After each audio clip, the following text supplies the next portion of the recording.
Jared Polin, FroKnowsPhoto.com, and this is your talking about the fightings here. The fightings! Photo News Fix.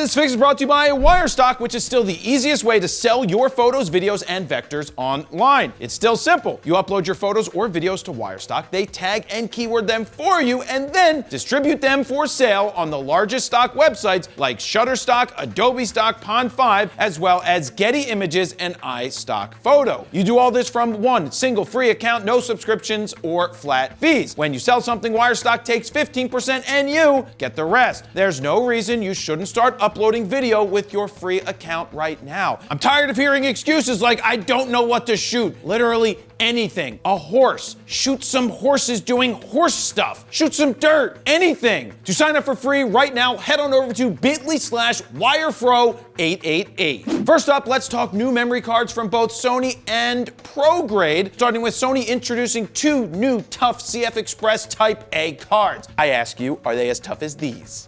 Under certain conditions. The two new tough cards are a 320 and 640 gig version with read and write speeds of 800 and 700 megabytes respectfully. Why not disrespectfully? Because it's supposed to be respectively. Dumbass. Who wrote this? Up until this point, CF Express A cards have topped out at 160 gigs. And when I use the Sony A1, I have both ProGrade and Sony Tough 160 gig cards, and they certainly fill up fast, being that each uncompressed RAW file is 100 megs apiece. I have some good news and I have some bad news. The good news is there's now larger cards for me to store more images. The bad news is the 320 gig version will set you back. Is this correct? You're gonna need a money truck for these. Dan, back that truck up.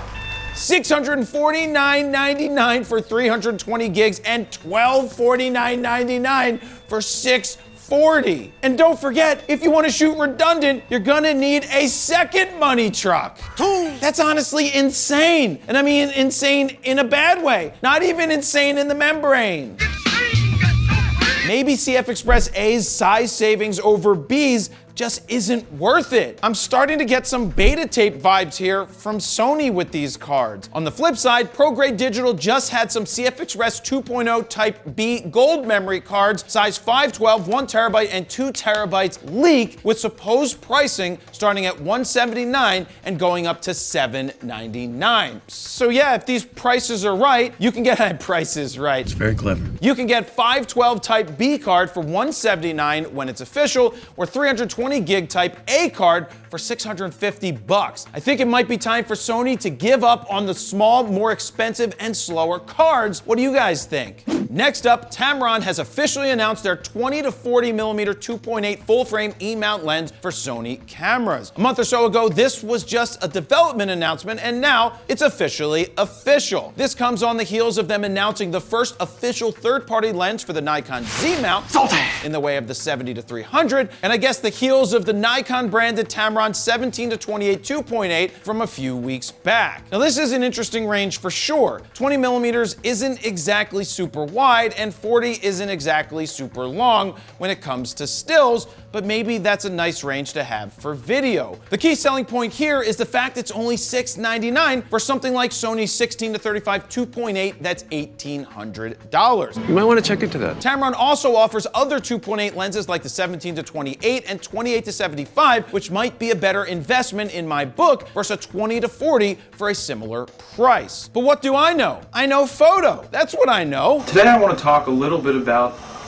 No? I also know we will be talking more smack on the next FroKnowsPhoto Raw Talk podcast, which comes out every Friday, wherever you listen to your podcast. So if you haven't checked out the last 18 episodes, head on over to FroKnowsPhoto.com/podcast. If you listen, you know what to do down below. And finally, Canon Rumors is reporting that the next RF camera will be the EOS R100. Now keep in mind, this gets a rating of CR1 on Canon Rumors, which means it's from an unconfirmed source. source, whereas a CR3, they consider that to be a fact. Fact is a term demanding an equal answer with an... Anyway, here's what they're saying. They're saying that the R100 will take on a similar form factor to the M6 Mark II and basically include the innards of the EOS R10. The rumored specs are that it will have a 24.2 megapixel sensor, Digic X processor. I like the Digic X, 10 processor. Why? Because X gonna give it to you. X gonna give it to you. He used to give it to you. Now he doesn't give it to you anymore. That was harsh. It will be able to shoot 12 frames per second with the mechanical shutter in terms of video, 4K 30p, dual pixel AF2 for autofocus, 1.04 million dot vari-angle touchscreen, and no EVF. So basically, it's a Nikon Z30?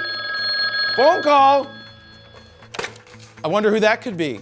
Hello? This is all wrong. It's Greta Thunberg, the new PR person for Nikon. What are you doing, Canon? How dare you? How dare you copy my beloved Z30 by putting out this crap? How dare you? Alrighty. Goodbye. Bye. As you know, I'm not a fan of doing away with the EVF, but if this is going to have a similar form factor to the M6 II, then there should be an EVF accessory that you can add for way too much money. Any new thoughts? Now, my thoughts on this is that this won't be the next RF camera released, but I don't know what's going to be released next. I hope it's something cool. And there you have it. That's your photo news fix this time around. To check out the last fix, go ahead and click on the screen right here. Don't forget to like, share, comment, and subscribe. And that's where I'm going to leave it. Jared Polin, FroKnowsPhoto.com. See ya.